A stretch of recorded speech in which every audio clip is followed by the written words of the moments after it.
Hola, ¿cómo están? Espero que se encuentren muy bien. Hoy vengo a traerles un nuevo video sobre un libro que acabo de terminar de leer. Les voy a contar un poquito cómo me fue con esta nueva historia.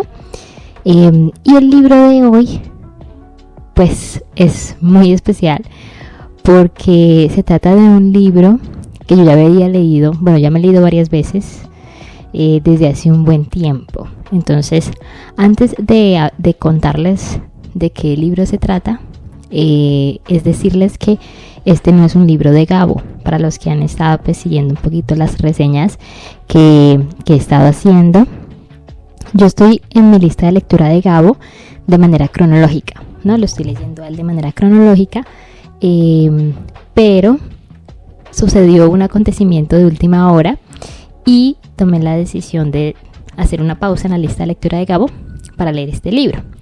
Entonces, para que de pronto sepan un poquito por qué tomé esa decisión, pues lo primero es que el libro del que les voy a hablar hoy es este libro que se llama El psicoanalista. Es de Jon Katzenbach, es un autor estadounidense y pues hay varias cosas que pues me gustaría mencionar respecto a este autor y a este libro. Entonces, lo primero es que este autor es uno de mis autores favoritos. Él escribe novela policíaca, como thriller, como suspenso, como un poquito novela negra también, y ese es uno de mis géneros favoritos en realidad. Y él es uno de mis autores favoritos desde hace muchos años. Yo empecé a leerlo a él hace más o menos unos 10 años, considero yo, si no estoy mal. Y El psicoanalista fue el primer libro de él que yo me leí. Es el libro más reconocido de él, el más famoso, y fue el primero que yo leí de él. Y la primera vez que me lo leí de manera digital. No lo tenía en físico, me lo leí de manera digital y se convirtió en uno de mis libros favoritos de toda la vida. La verdad es que me encantó mucho la historia. Y fue gracias a este libro que yo me metí más de lleno en la lectura, precisamente. Como este libro me encantó tanto, empecé a mirar más libros del autor y pues me di cuenta que todos tenían historias muy interesantes, y entonces me decidí a leerme muchos libros de él. En realidad llegué al punto en que me los leí todos. Entonces yo me he leído básicamente todos los libros que el autor ha publicado. Y los tengo en físico también, precisamente acá los tengo. Esta es mi colección de Jon Katzenbach. O sea, me gustó tanto y es un autor que me gusta tanto que tomé la decisión de comprarme los libros en físico y tomé la decisión de leérmelos también de manera cronológica. Entonces, Jon fue el primer autor del que yo dije, me voy a leer los libros todos de manera cronológica. Y entonces, ese fue el primero con el que hice el ejercicio. Y pues mi historia en particular con el psicoanalista, que es del que voy a hablar hoy precisamente, es, como les dije, fue el primero que leí de él, es uno de mis libros favoritos y me lo he leído me lo he leído ya 4 veces. Entonces es un libro con el que ya estoy muy familiarizada, es una historia que conozco ya bastante, pero pues la razón por la que me lo leí otra vez es porque resulta que este libro aparentemente hace parte o de una saga o de una trilogía. Eso es algo que pues aún no sé muy bien. La cuestión es que este primer libro es del 2002. Es del 2002, pues es el más exitoso de Jon, y él escribió una secuela que se llama Jaque al psicoanalista. Creo que lo publicó hace unos 4 o 5 años, si mal no estoy. Ese es el segundo. Y el año pasado yo tuve la oportunidad de estar en la Feria del Libro en Bogotá, y él estuvo ahí precisamente presentando otro de sus libros, y en esa Feria del Libro él avisó que estaba escribiendo el tercer libro de la historia del psicoanalista. Entonces pues, o sea, pues súper emocionados todos. Yo sabía que él lo estaba escribiendo, no sabía cuándo lo iba a publicar, y resulta y pasa que hace unas semanas apareció de la nada la sorpresa de que ya estaba el tercer libro de la historia del psicoanalista, y que ya quedó publicado. Y pues lo tengo acá, o sea, ya lo compré y todo. Por acá está. No me lo he leído todavía, pero lo tengo ahí listo. Entonces, la cuestión es que como yo dije, bueno, lo compré, me lo quiero leer, pero antes de leérmelo yo quiero leerme otra vez el primero y el segundo para volverme a poner en sintonía con la historia, con los personajes, con lo que pasaba, ¿verdad? Como para volverme a meter en el mundo, pues, del psicoanalista. Y entonces por eso fue que dije, bueno, voy a detener la lectura de Gabo y voy a leerme esos 3 libros. Entonces me leí de nuevo El psicoanalista. Entonces esa es la razón por la que me lo volví a leer por 4ª vez. Y dije, pues aprovecho y hago un video, ¿no? Para ver si me encuentro por ahí otras personas que ya se lo han leído y que les haya gustado. Entonces esa es básicamente la historia pues de mi relación con este libro y con este autor en particular. Entonces vamos a hacer este video de la manera en que ya estamos haciendo los últimos videos. Voy a hablar una primera parte sin spoiler, sin mucho detalle, para que pues a quien le interese se lo pueda leer pues con todas las de la ley, y voy a dedicar una segunda parte a spoilers. Entonces pues no siendo más, arranquemos. Entonces, como les mencionaba, El psicoanalista pues fue un libro publicado en el 2002, tiene ya más de 20 años. Es un libro gordito, tiene más de 500 páginas, 520 y pico más o menos, pero es un libro que, o sea, la verdad yo me lo leí, siempre que me lo leo relativamente muy rápido, porque es una historia que a mí desde el primer momento me atrapó y se hacía muy difícil como soltarlo, especialmente las primeras veces que me lo leí. Entonces pues es una historia que a mi parecer es muy entretenida, y entonces eso facilita que sea un libro que se lea muy fácil y que pues a pesar de que tiene más de 500 páginas pues no sea tan complejo leérselo. El libro se divide en 3 partes, el autor lo divide en 3 partes. Yo en esta parte sin spoiler voy a hablar solo de la primera parte, porque si hablo de las otras 2 pues obviamente ya son muchos detalles y no es la idea. Entonces, ¿qué les puedo contar acerca de la historia como tal? Esta historia tiene una premisa que a mí también o sea, creo que es una de las cosas que precisamente fue la que me llamaron mucho la atención. Y es algo que aparece acá en la primera parte y aparece también en la parte de atrás. Y es que resulta y pasa que el psicoanalista nos cuenta la historia de un psicoanalista llamado Frederick Starks, pero pues nosotros lo conocemos durante toda la historia como Ricky Starks. Y él es un psicoanalista de 53 años que tiene una consulta privada en un edificio, es viudo, no tuvo hijos. Es una persona muy solitaria, en realidad es una persona muy solitaria, es una persona que pues vive solamente pues con una rutina muy clara. Entonces él simplemente recibe sus pacientes en su consultorio y cuando tiene vacaciones se va a este pueblito marítimo donde tiene una casa de verano y cuando termina las vacaciones vuelve, sigue con sus pacientes. Entonces es un personaje que en realidad es muy simple, considero yo, en el sentido de que pues tiene, o sea, su estilo de vida y su personalidad es muy, o sea, muy clara, muy específica. No es una persona que le pasen cosas interesantes. Entonces es un personaje que pues siento yo que uno pues hasta a veces se podría llegar a familiarizar mucho con él, precisamente porque es un personaje que, o sea, podría ser cualquier persona. Entonces creo que esa es una de las cosas que yo he identificado que hace que, por ejemplo, en mi caso, yo haya disfrutado tanto la lectura. No solo la primera ni la segunda, sino la tercera y la cuarta vez. O sea, siempre para mí es muy bueno encontrarme con Ricky. Me gusta mucho encontrarme con este personaje porque siento que es un personaje que es fácil empatizar. Por lo menos yo empaticé muy fácilmente con él. Entonces eso es en cuanto un poquito acerca de él. Y resulta y pasa que la historia empieza porque justo el día del cumpleaños número 53 de Ricky, él está atendiendo justamente, pues ya va a salir a vacaciones de verano, y resulta y pasa que a su despacho, a su consultorio, le llega una carta anónima.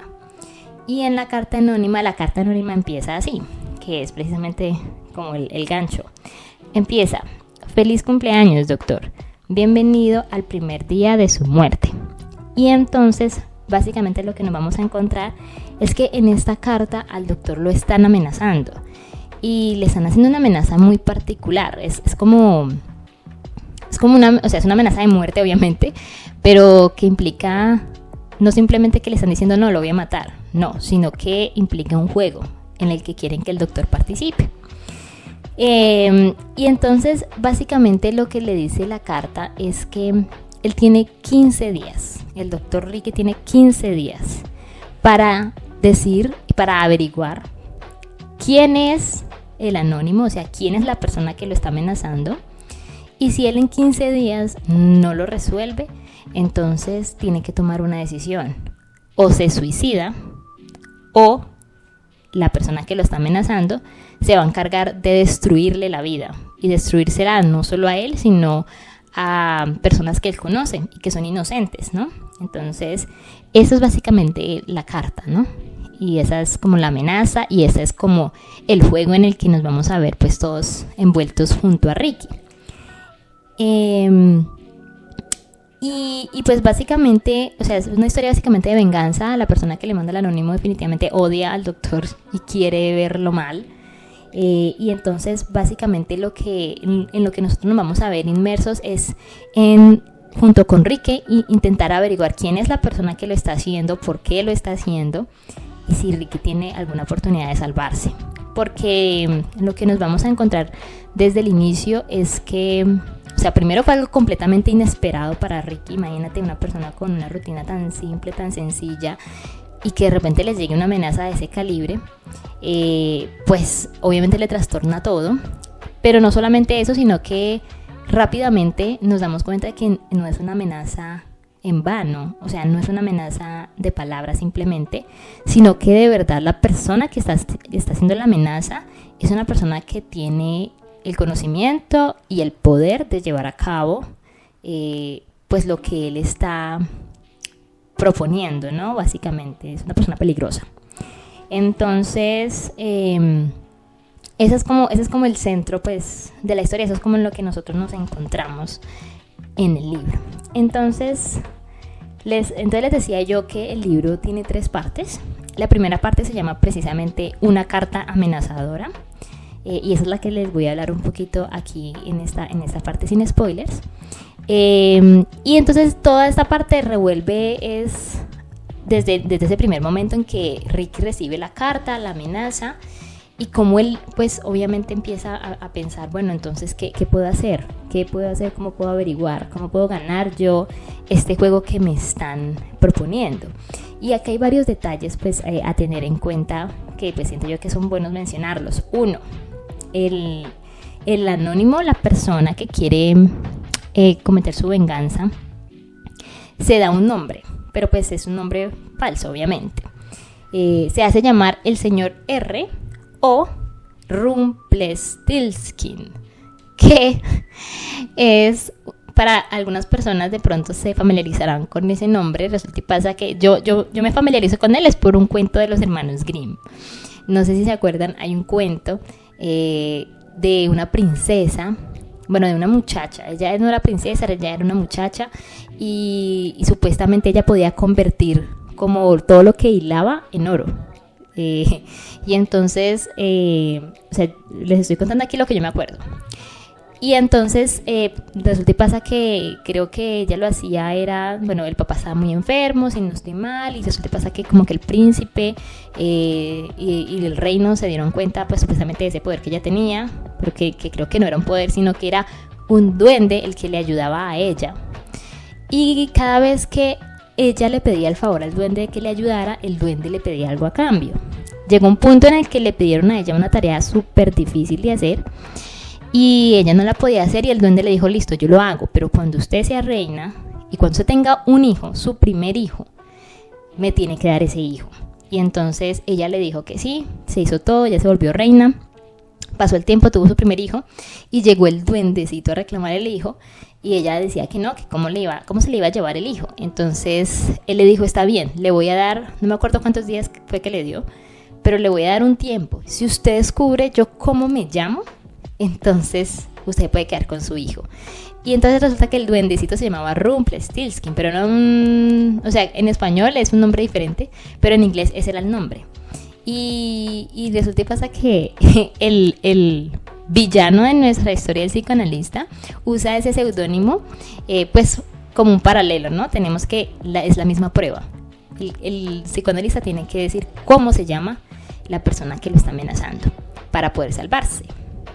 Entonces primero eso. Entonces ese es otro personaje que tenemos, por supuesto, nuestro villano, que es un personaje que también desde el inicio demuestra que sus amenazas no son simplemente de palabra, sino que de verdad es una persona que odia a Ricky. O sea, eso queda muy claro. Él empieza a atacar a Ricky de muchas maneras y empieza a demostrar que él tiene el dinero y tiene el conocimiento y tiene la delantera, porque como Ricky tiene una vida tan rutinaria, para el villano es muy fácil identificar todos los pasos que Ricky da, y eso es algo que después Ricky se da cuenta de que pues era una persona muy vulnerable para esa amenaza, y entonces es un villano que nosotros nunca sabemos cómo se llama en la vida real, o sea, no, por lo menos no en esta primera parte nunca lo logramos identificar.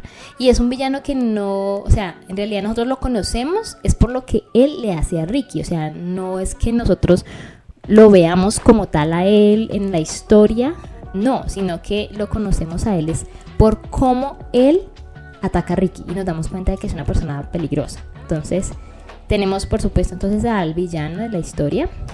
Y tenemos otros 2-3 personajes que son importantes también. Tenemos una mujer que tampoco pues nos dicen el nombre, por lo menos en esta primera parte, pero ella se hace llamar Virgil o Virgil. Y eso también hace referencia a otras historias de la literatura. Y resulta que pasa que esta mujer es como que trabaja para el señor R. Y es como una mensajera. Y ella dice que ella es como una guía para Ricky en lo que él debe hacer. Entonces está ese personaje. Y hay otro personaje que se llama Merlín. O sea, no se llama Merlín, ese es el seudónimo. Todos aquí usan seudónimos menos Ricky. Y Merlín, pues como saben también todos, es el mago de la historia del rey Arturo. Y bueno, y él también pues entra a jugar un papel también como mensajero de alguna otra forma del señor R. Hay otros personajes no tan recurrentes. Hay uno que pues es importante, que es el Dr. Lewis. El Dr. Lewis es el mentor del Dr. Ricky, pues cuando él estaba más joven, y es un personaje que también juega un papel importante.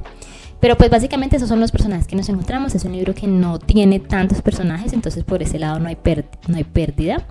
Y entonces sí, básicamente toda la primera parte, que se llama Una carta amenazadora, es todo el proceso en el que Ricky se mete cuando le llega la carta, cuando le empiezan a suceder una cantidad de cosas que lo atacan y como que le quitan posibilidades de ganar el juego. Hay una cosa que a mí me gusta mucho de este libro, y es que la forma en la que Ricky tiene de comunicarse con su enemigo, con su archienemigo, con el señor R, es por medio de mensajes en los periódicos, y usan poemas. Entonces, esta es una de las cosas que a mí me gusta mucho, los poemitas que ellos usan, las rimas. Y pues en general, sí, toda esta primera parte es como ese proceso, van pasando los 15 días. Y nos encontramos con Ricky intentando encontrar una respuesta acerca de quién es esta persona que lo está amenazando y por qué lo está amenazando. Y esta parte termina más o menos al punto en el que terminan los 15 días. Entonces, ya para no entrar en spoilers, acá ya lo voy a dejar hasta acá, porque ya las otras dos partes que siguen, eso ya está lleno de spoilers. Entonces, ya saben, si no se lo han leído, la verdad es que yo lo recomiendo. A mí me encanta el libro, pues si a ustedes les gustan las historias que son así como de misterio, un poquito de policíacas, o lo que se llama novela negra, yo lo recomiendo porque pues a mí, o sea, lo que yo digo es uno de mis libros favoritos. Está que fue la cuarta vez que me lo leí, o sea, yo ya sabía muchas de las cosas que pasaban, pero me lo seguí leyendo, o sea, me lo volví a leer con las mismas ganas que me lo leí las veces anteriores, sintiendo la misma emoción en unas partes en particular, como si nunca lo hubiera leído. Entonces es una lectura que yo siempre he disfrutado mucho, entonces lo recomiendo bastante. Si les gustan las historias de misterio, como detectives o ese tipo de cosas, la verdad es que esa historia me parece que tiene todos los elementos para ser parte pues muy, muy bien del género, y pues por algo es tan reconocida. La verdad es que me gustó muchísimo. Entonces ahora voy a arrancar con los spoilers.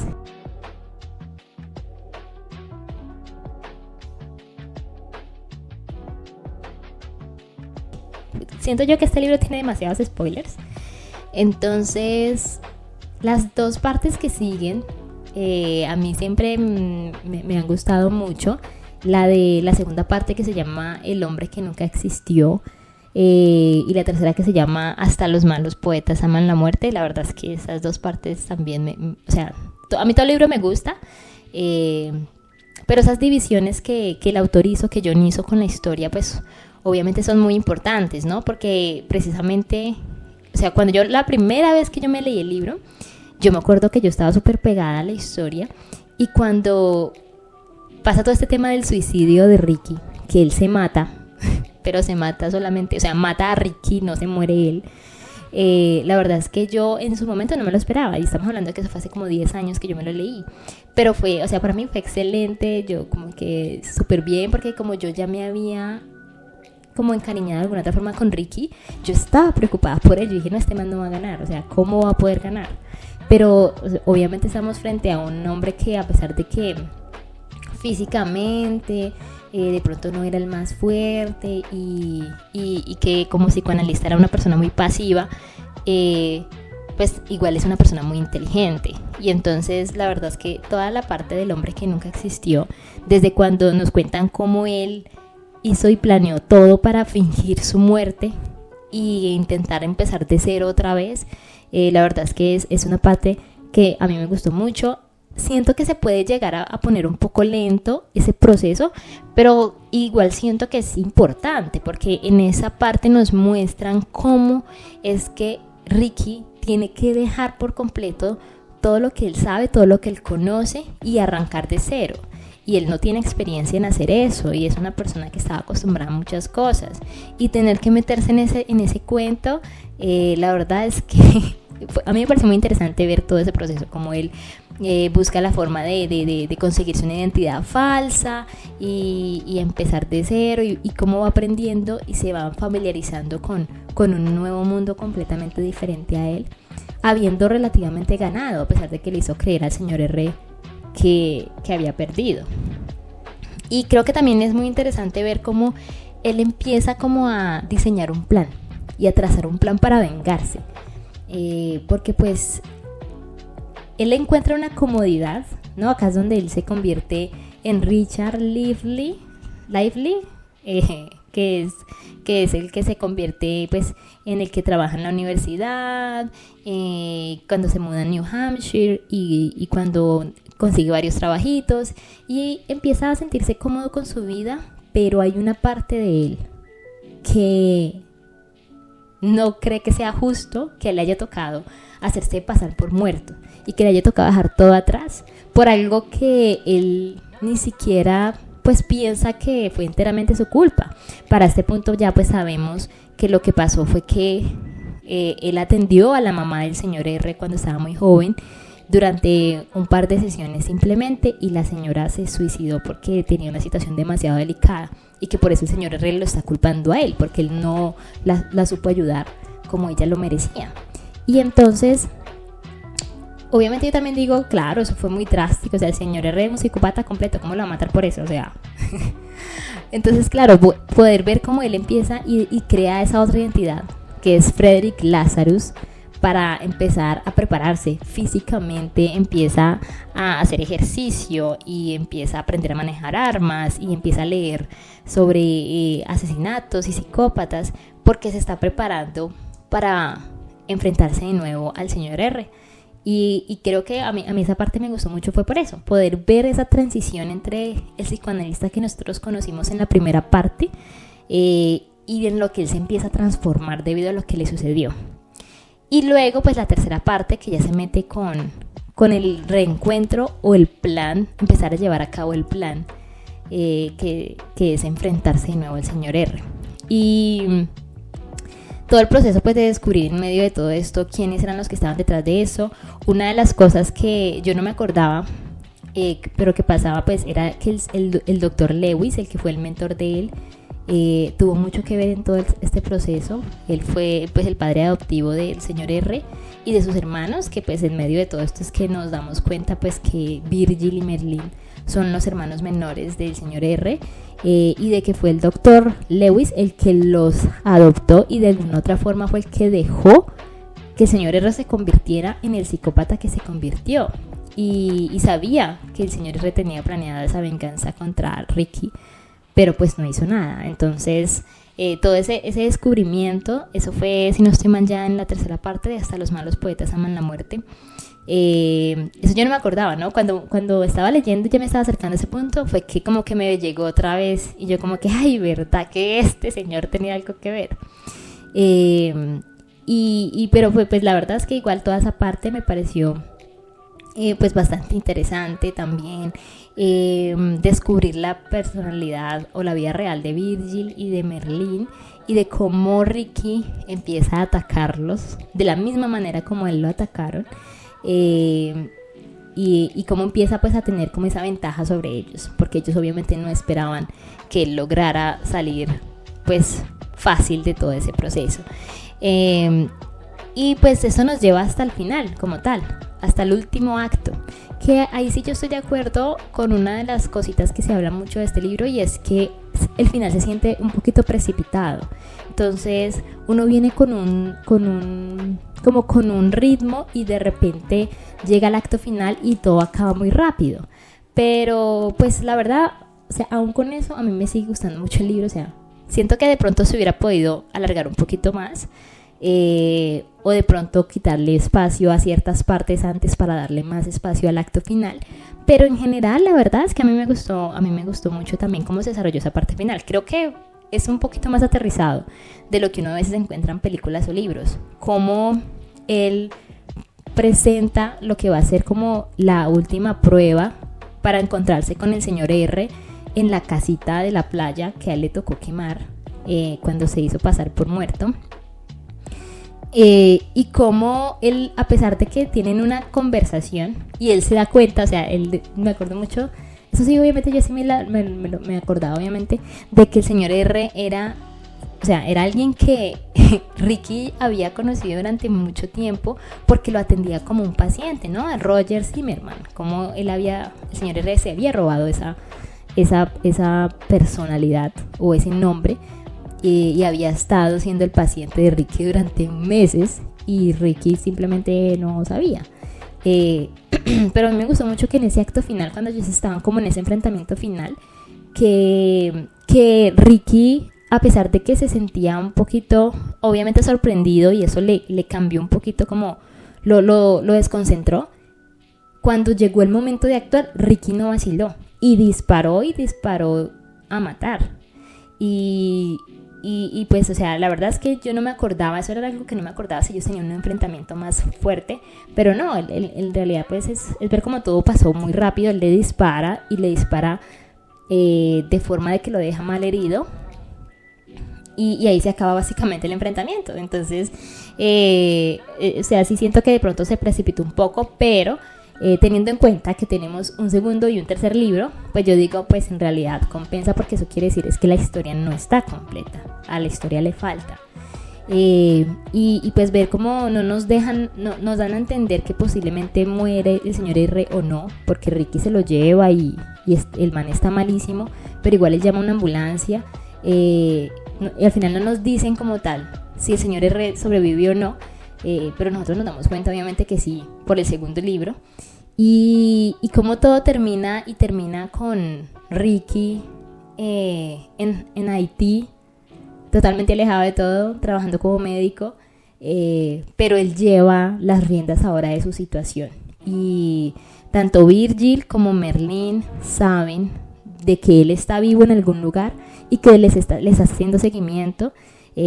Además porque él los está básicamente un poquito que extorsionando, porque pues ellos tienen que pagarle a él, ¿no? Ellos tienen que pagarle a él por terapia, ¿no? Él dice, ustedes me están pagando para que sus vidas estén bien.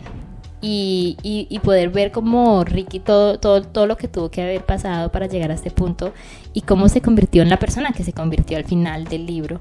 O sea, creo que a mi parecer fue muy satisfactorio poderlo ver y de ver que ganó en medio de todo lo que pasó. Entonces, sí, la verdad es que, o sea, lo que yo digo, a mí me gustó mucho la historia. Fue la que me enganchó al género, fue la que me enganchó a las otras historias de John. Y la verdad es que el segundo libro, precisamente, me lo he leído solo una vez, Jaque al psicoanalista, también lo tengo por ahí. Hace como 5 años, creo, 4 o 5 años. Ese me lo voy a volver a leer. Entonces, ese es el que va a seguir, obviamente, preparándome para el tercero, que no me lo he leído hasta el momento, entonces no sé cómo va. Entonces, pues nada, simplemente pues mencionarles eso. La verdad es una historia que a mi parecer es muy entretenida, es rápida de leer. Obviamente depende mucho del género que a uno le guste. A mí como me gusta este género tanto, pues la verdad es que yo disfruto leyendo este libro. Cada vez que lo leo yo siempre lo disfruto. Entonces, sí, muy, muy recomendado para a quienes les guste el género como tal. Pues siento yo que es una buena forma de introducirse al género, porque pues fue el primer libro que yo precisamente leí de este tipo de historias y fue el que me llevó a introducirme allí. Entonces lo recomiendo mucho si les gusta este tipo de historias o si les interesa conocer este tipo de historias. Creo que es una buena forma de empezar. Y pues nada, entonces pues ahí me cuentan si de pronto se lo han leído o si se han leído algún otro libro de John. También me cuentan. Yo espero en algún momento podérmelos leer otra vez y también pues compartirles mis comentarios acerca de las otras historias que también me parecen que son muy buenas. Y pues nada, entonces espero que sigan muy bien, que sigan leyendo mucho. Ahí me comentan si de pronto se lo han leído, qué les ha parecido, si sabían que hay otros 2 libros. Entonces pues me comentan y nos veremos entonces en un próximo pues video. ¿Vale? Chao.